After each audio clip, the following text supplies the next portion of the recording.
اسلام آیا آج سے 1400 برس پہلے، لیکن ہم نے جب آنکھ کھولی، مسلمان گھرانے میں آنکھ کھولی الحمدللہ، تو یہ اطمینان حاصل ہوا کہ خدا کا شکر ہے کہ اس دنیا کے سلیکشن میں ہم کو مسلم فیملی ملی، ہم نے مسلمانوں کے گھر میں آنکھ کھولی۔ لیکن جب ہم بڑے ہوئے اور سمجھدار ہوئے اور باتوں کو سمجھنے بوجھنے کی صلاحیت ہمارے اندر ڈیولپ ہوئی، تو ہم نے یہ دیکھا کہ بہت سے مسلمان ہی ایسے ہیں جو ہم کو گمراہ کہہ رہے ہیں۔ کافر گمراہ کہے تو کوئی بات نہیں، یہودی گمراہ کہے تو کوئی بات نہیں، عیسائی گمراہ کہے تو کوئی بات نہیں، فرزندان توحید ایک دوسرے کو گمراہ کہیں، لا الہ الا اللہ محمد رسول اللہ کہنے والے ایک دوسرے کو گمراہ کہیں، اور اپنے کو مسلمان کہنے والے ایک دوسرے کو گمراہ کہیں، یہ تو بڑی عجیب و غریب بات ہے، اور اس نے تو ہمارے دماغ میں ایک عجیب و غریب فتنے پیدا کر دیے کہ یا اللہ، ہم گمراہی سے بچ کے تو اسلام میں آئے تھے، یہاں تو ہر طرف گمراہی کی آواز آ رہی ہے، ہم جائیں تو کہاں جائیں اور کس کے پاس جائیں، کس سے مدد مانگیں؟ اس لیے کہ ہم دنیا کو آخرت کا راستہ سمجھ کے راستہ طے کر رہے ہیں کہ ہم ہدایت کے راستے پر چلتے ہوئے پہنچ جائیں آخرت میں اور جنت میں چلے جائیں، لیکن ہر ایک کہتا ہے کہ یہ راستہ تو جنت میں جاتا نہیں ہے، یہ تو ادھر نکل جائے گا، یہ ادھر نکل جائے گا، یہ ادھر نکل جائے گا، تو ہم کدھر نکل جائیں گے؟ یہ پریشانی اور یہ الجھن ہے کہ ہر ایک ہم کو گمراہ کہہ رہا ہے۔ دوسرے فرقے والے ہم سے پوچھ رہے ہیں ایسا کیوں کرتے ہو، ایسا کیوں کرتے ہو، ایسا کیوں کرتے ہو؟ جس گھرانے میں ہم پیدا ہوئے اس گھرانے میں اتفاق سے مجلسیں بھی ہوتی تھیں، ماتم ہوتا تھا، عزاداری ہوتی تھی، یا حسین کی صدا بلند ہوتی تھی گھر سے۔ ہم کو لوگوں نے ٹارگٹ بنا دیا جواب دہی کے لیے کہ یا حسین کیا ہے، اور یہ مجلس کیسے ہوتی ہے تمہارے یہاں، اور یہ علم کیوں رکھا جاتا ہے تمہارے یہاں، اور یہ عزاداری کیوں ہوتی ہے تمہارے یہاں، اور یہ تم سجدہ کیسے کرتے ہو، اور یہ تم وضو کیسے کرتے ہو، اور یہ تم حج میں احرام کیسے باندھتے ہو۔ ہر طرف سے سوالات کی بوچھار ہو گئی۔ ظاہر ہے کہ ہم جاہل آدمی، ہم کہاں ان سوالوں کے جواب دے سکتے تھے، لیکن اس کا مطلب یہ ہوا کہ ہمارے سلسلے میں لوگوں کو بے چینیاں ضرور ہیں۔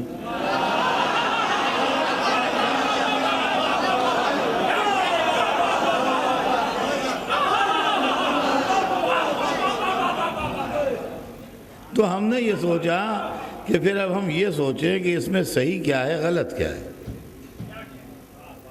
کون سی بات صحیح ہے، کون سی بات غلط ہے۔ یہ بھی بزرگ ہیں، یہ بھی بزرگ ہیں، یہ بھی بزرگ ہیں، سب ہمارے بزرگ ہیں، سب ہمارے لیے محترم ہیں، سب ہمارے لیے قابل تعظیم ہیں۔ ہم راستے میں گزرتے ہوئے سب بزرگوں کو سلام کرتے ہیں۔ یہ ایک بات کہتا ہے، دوسرا دوسری بات کہتا ہے، تیسرا تیسری بات کہتا ہے، اور ایک سے دوسرے کی بات ملتی نہیں۔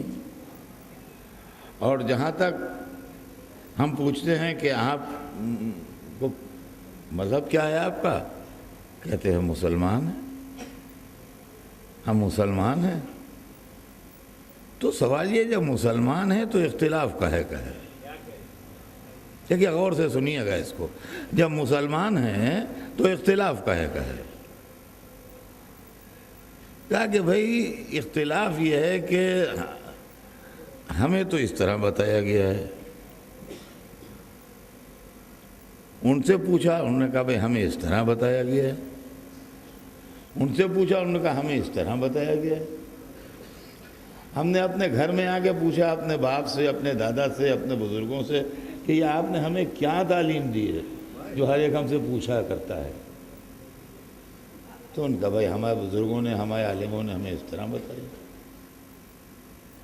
تو جس سے پوچھا اس نے ایک ہی جواب دیا کہ ہمیں اس طرح بتایا گیا ہے. تو کیا ایک بتانے والے نے کئی طرح بتایا ہے؟ کیا ایک بتانے والے نے کئی طرح بتایا ہے؟ تو ان کا نہیں، یہ تو نہیں ہو سکتا، ایک بتانے والے نے تو ایک ہی طرح بتایا ہوگا. تو پھر یہ کئی طریقے کیوں ہو گئے؟ کہاں یہ عالموں کے اپنے اپنے انٹرپریٹیشن ہیں.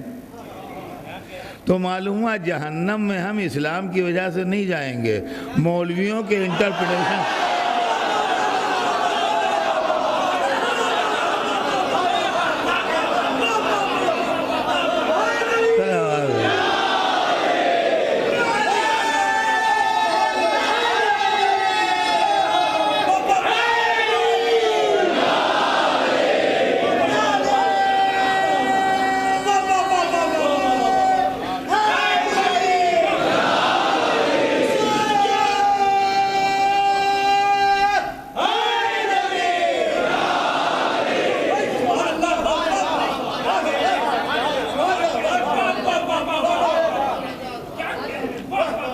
آپ بات سمجھئے کہ جو کچھ بھی بتایا ہو، ہمارا عمل اس پر ہو یا نہ ہو ایک الگ مسئلہ ہے. لیکن جو پہلا بتانے والا تھا، اور وہ کون تھا؟ وہ سرکار دو عالم تھے، جنہوں نے سارا مذہب بتایا، جنہوں نے اسلام بتایا. پہلے بتانے والے وہی تھے. تو انہوں نے تو ایک ہی بات بتائی تھی. اب جیسے جیسے زمانہ گزرتا گیا ویسے ویسے لوگوں کا انٹرپریٹیشن بدلتا گیا. اور لطف کی بات یہ ہے کہ بڑے بڑے علماء جن کی خدمت میں ہم حاضر ہوئے ادب سے، تو انہوں نے ہم کو قرآن پاک کی آیتوں ہی سے سمجھایا کہ دیکھو بات یہ ہے کہ ہم جو کہہ رہے ہیں وہ اس لیے صحیح ہے کہ قرآن میں یہ لکھا ہے، پڑھو یہ. دوسرے کے پاس گئے، انہوں نے اس کے خلاف بات کہی اور قرآن کھولا، کہا دیکھو قرآن میں یہ لکھا ہے. تیسرے کے پاس گئے، ان سے ایک بات پوچھی، ان کا قرآن میں یہ لکھا ہے. تو یہ بات نہیں ہے کہ کسی نے کہا نہیں صاحب یہ بات قرآن میں نہیں لکھی ہے ہم کہہ رہے ہیں. نہیں، جس نے حوالہ دیا قرآن کا حوالہ دیا، یا پھر حدیث کی موٹی موٹی کتابیں ان کے پاس رکھی ہیں. ظاہر عالم لوگ ہیں تو ان کے پاس موٹی موٹی کتابیں حدیثوں کی رکھی ہیں. سمجھے آپ؟ انہوں نے نکالی کوئی جناب موٹی سی کتاب اور اس کے اندر سے اس کو کھول کھال کے انہوں نے ایک جہاں پر ایک چیپٹر نکالا. قال رسول اللہ، حضور نے فرمایا، کہا دیکھو یہ حدیث کی کتاب ہے، یہ دیکھ لو، یہ جگہ چھپی ہے، یہ روایت ہے، اس لیے ہم یہ کہہ رہے ہیں. تو ہر ایک نے اللہ کا حوالہ دیا، ہر ایک نے رسول اللہ کا حوالہ دیا، اور باتیں الگ الگ ہو گئی. تو جناب پرانی عقیدتوں کے زمانے گزر گئے. اب آدمی ریزننگ چاہتا ہے، اب آدمی ریئلسٹک ہو گیا ہے، اب آدمی سچائیوں کو ڈھونڈتا ہے ریسرچ کے ذریعے سے، اور اب پرانی باتوں پر آنکھیں بند کر کے یقین کرنے کو دل نہیں چاہتا ہے.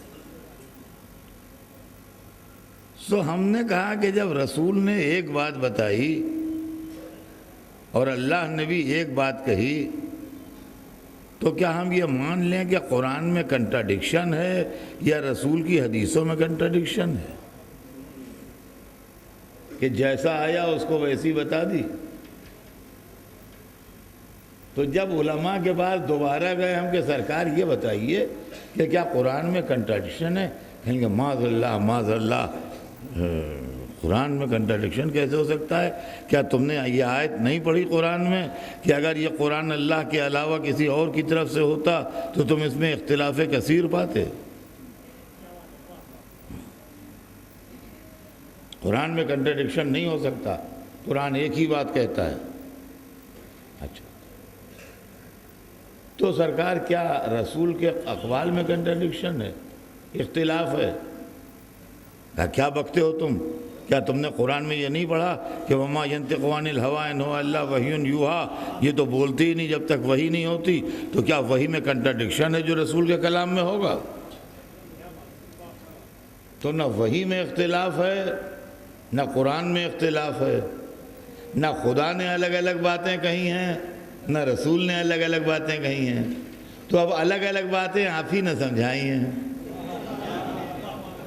تو اب ہم اس کو رونے کس کے پاس جائیں؟ دیکھیے غور فرمائیے گا آپ عزیزان گرامی، ہم اس کو رونے کس کے پاس جائیں یہ بتائیے۔ نیتا لوگوں کے پاس اس کا علاج نہیں ہے، نیتا لوگوں کے پاس اس کا علاج نہیں ہے۔ وہ یہ پوچھتے ہیں کہ ووٹ کس کے زیادہ ہیں، اس کی بات کو ہم صحیح کہیں گے۔ ڈاکٹروں کے پاس بھی اس کا علاج نہیں ہے، کہتے ہیں کوئی جسمانی مرض نہیں جس کا ہم علاج کریں۔ وکیلوں کے پاس بھی اس کا کوئی علاج نہیں ہے، وہ کہتے ہیں یہ کوئی قاعدے قانون کے اندر ہمارے اس میں نہیں آتا ہے، انڈین پینل کوڈ میں کہیں پہ اس کا ذکر نہیں ہے، لہذا ہم اس کو نہیں بتا سکتے۔ تو جائیں تو کس کے پاس جائیں؟ عالموں کے پاس جائیں، تو وہیں سے تو اختلاف لے کے آئے ہیں۔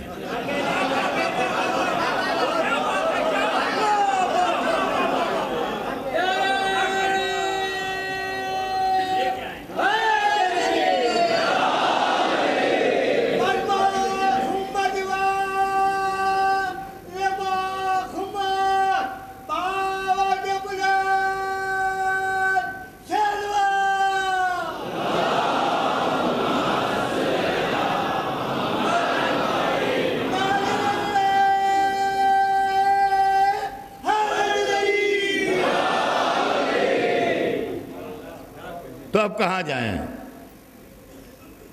تو سوچتے سوچتے دماغ میں یہ آیا کہ وہیں چلو جہاں سے اسلام آیا ہے، وہیں چلو جہاں سے اسلام آیا ہے۔ جس نے قرآن دیا ہے، جس نے فقہ دی ہے، جس نے واجب و حرام کے احکام دیے ہیں، جس نے شریعت بتائی ہے، وہی بتائے گا کہ جب اختلاف ہو تو کیا کرو۔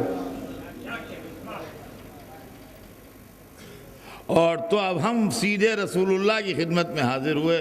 ہم نے کہا یا رسول اللہ، ہم آپ کے امتی ہیں، آپ کے 1400 برس کے بعد پیدا ہوئے ہیں، بہت ٹھوکریں ہم نے کھائی ہیں، بہت عالموں کے پاس گئے ہیں، بہت فرقوں میں سر کھپایا ہے، ہم کو ایک اسلام چاہیے ہے، بہت سے اسلام نہیں چاہیے ہیں۔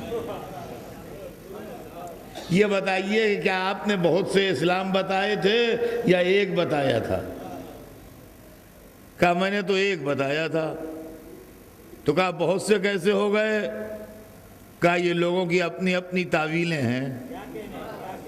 اچھا، تو حضور ہم ان تعویلوں سے بچنا چاہتے ہیں، ہمیں راستہ بتائیے، ہمیں ایک اسلام کیسے ملے؟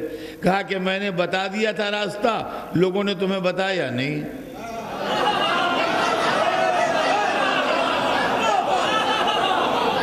مجھ پر الزام نہ دینا، میں راستہ بتا کے آیا ہوں، لوگوں نے تم سے چھپا لیا، انہی پر جا کے الزام دو۔ میں نے کہا جی سرکار، آپ الزام دوں یا نہ دوں، آپ مجھے بتا دیجئے آپ نے کیا بتایا تھا؟ کہا میں نے یہ بتا دیا تھا کہ میں تم میں 2 چیزیں چھوڑ کے جا رہا ہوں۔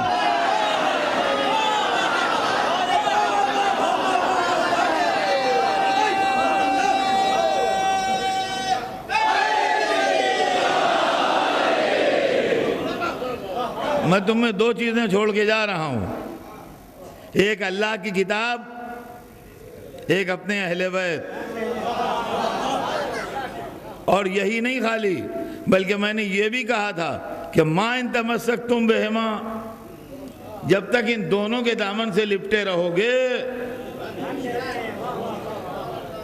لن تضلوا بعدی، میرے بعد گمراہ نہیں ہوگے۔ اب جو لوگ تمہیں گمراہ کہہ رہے ہیں اس کا مطلب یہ یا قرآن کو چھوڑے ہیں یا اہل بیت کو